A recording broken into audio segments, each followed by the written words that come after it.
What's up guys? So today, wala tayong adventure. Wala tayong adventure.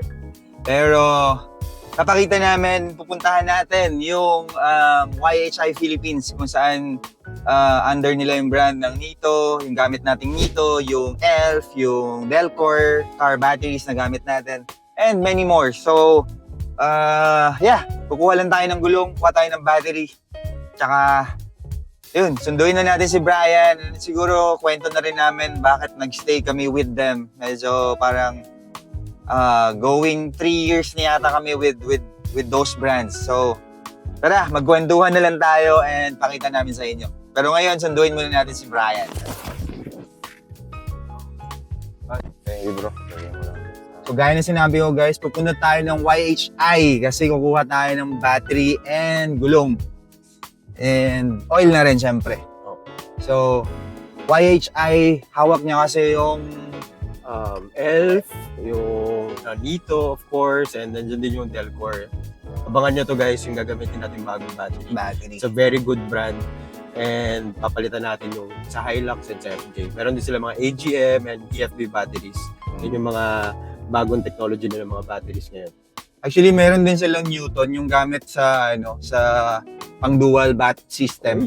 Pero wala lang stock yung kailangan namin, kaya siguro sa next na namin papakita sa inyo.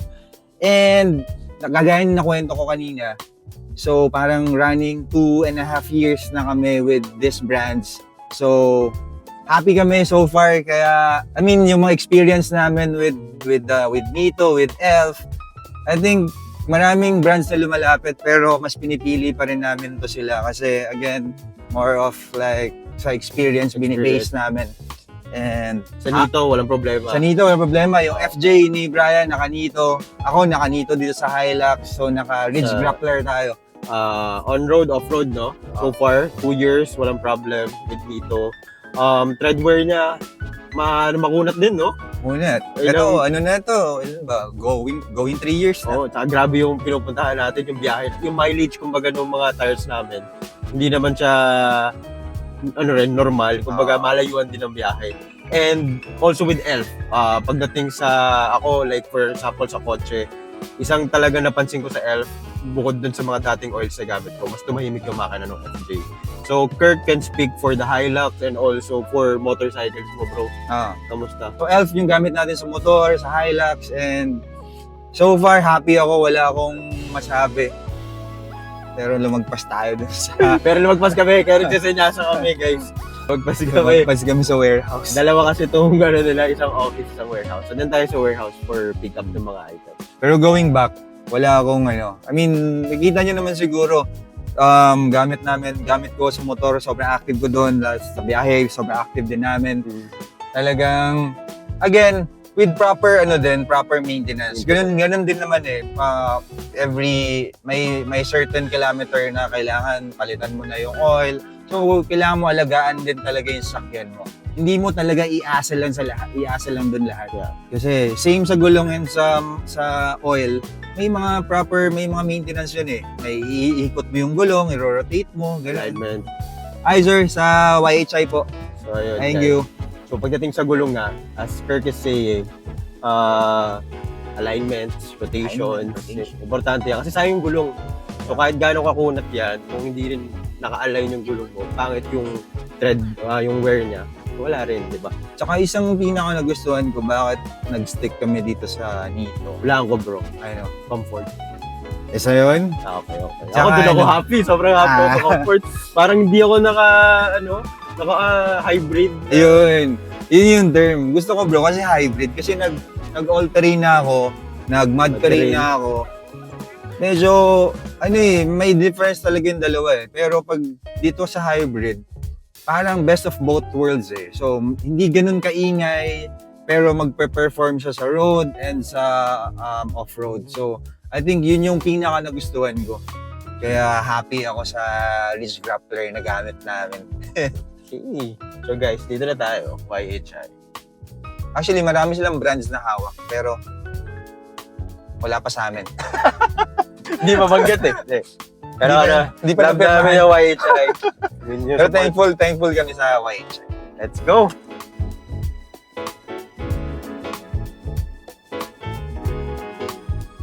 Ito yung iuwi natin. Tingnan Kasi mo. magpapalit na ako ng set ng Nito. Yan si Brian, syempre. Guys, may gusto kong pakita sa inyo. Ayun, yun. Yung ELF kasi, hindi lang to pang engine oil. So, meron na rin sila mga coolant. Ayan. Coolant? Ito, kailangan na rin natin, no? Both FJ Hilux, siguro. Ah. Kailangan na natin magpalit. Tapos, meron din sila syempre for scooters. Ito yung CVT. gamit ko sa Hilux. Ayan. Tapos, yan. Elfmatic na Meron sila pang 4-stroke, CVT. Ayan pala. 2-stroke, may mga ano na, saan ba? Marami silang klase ng oil. Oh, tsaka ito talaga. Coolant. Kailangan na natin overhaul ng coolant natin. Tapos, Palit lahat ng oil. lahat ng mga fluids. Due na talaga. So, next natin yan. Gawan natin ng content. Pakita natin. Gagamitin natin yung mga fluids niya. Yun. Ito yung order natin, no? Kasi guys, by the way, may mga friends din kami na kung gusto nyo ng mga oil, pwede kayong mag-message. Kuha tayo. So, ito for FJ din gagamitin. 7 liters na 5W30. Sobrang okay na tong oil na to. Ito ay gamit ko sa motor. Motec na 10W50. So, ito naman yung bagong battery natin Big na... reveal. Ayan, Reveal mo nga. EFB. Guys, gagawa natin to ng separate content. Papakita natin yung mga specs na itong EFB battery na kinuha natin, history ni Delcor, bakit siya okay, etc. To be honest, may mga ibang brands na lumalapit sa atin for battery, pero nag-stick kami with Delcor. Kaya abangan nyo kung bakit. Oh, Ito, Ridge Grappler. So, size nung gulong ng Hilux and FJ is 285, 285-70-17. May gusto akong pakita dito. Ang favorite part ko dito sa Nito, So, made in Japan, di ba? Tsaka kwento mo yung double sidewall nito na Ayan. magkaibang face. So, pansin nyo to guys, kuha tayo isa, para hindi na natin babalik na rin. Mas makita nyo na lang sabay. So, kung makikita nyo to, padiretso to, di ba? Yung design ng sidewall niya. This is the lesser aggressive sidewall. Lesser aggressive. Kung gusto mo mag-clean, ito yan. Pero kung gusto mo yung rugged, aggressive look, ito naman. Papansin nyo, may karoon ng kanto, di ba? Malalaking blocks, tapos nagkaroon ng kanto. So, pili na lang kayo. Ako, favorite ko tong gantong look. Ito rin Bad gamit boy. ko. Bad boy look.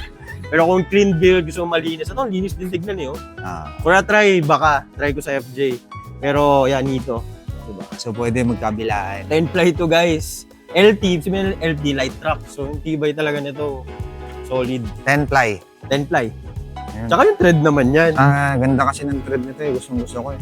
Yan na pag bumaon bro, no? Pag bumaon to sa buhangin. Ang ganda-ganda ng... Yung marks. Hmm. Tire marks, no?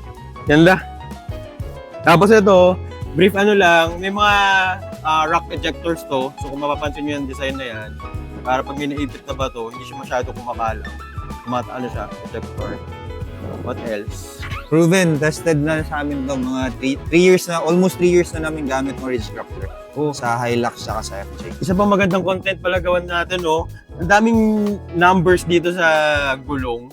Ano-ano yung mga yan? Ano-ano yung mga yan? I mean, eventually nalaman din natin along the way. Pero ano ba ibig sabihin ng meron dito yung parang manufacturing date, yung mga ratings, etong 10PR, ano ba yan, 121 yan. Discuss natin yan later on.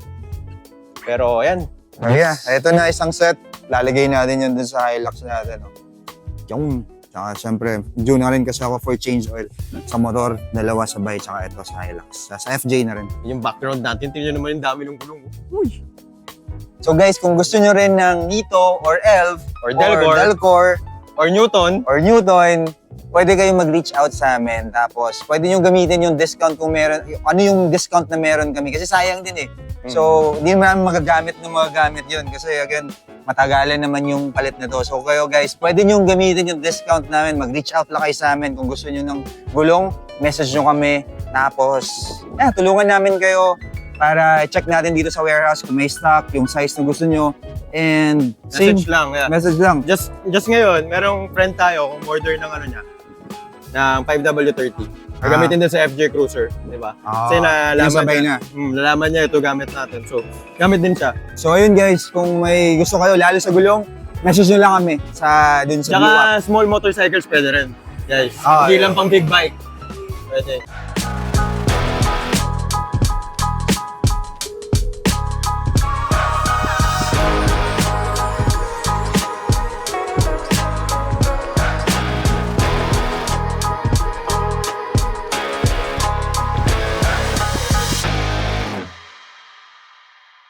again, gusto lang namin mag-thank you lagi sa suporta ng YHI, Nito, Elf, Delcor, Now Delcor. and Newton.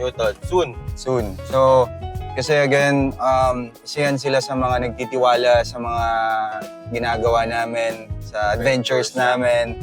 And yeah, hanggang ngayon, nandyan pa rin sila para sumuporta. So again, thank you.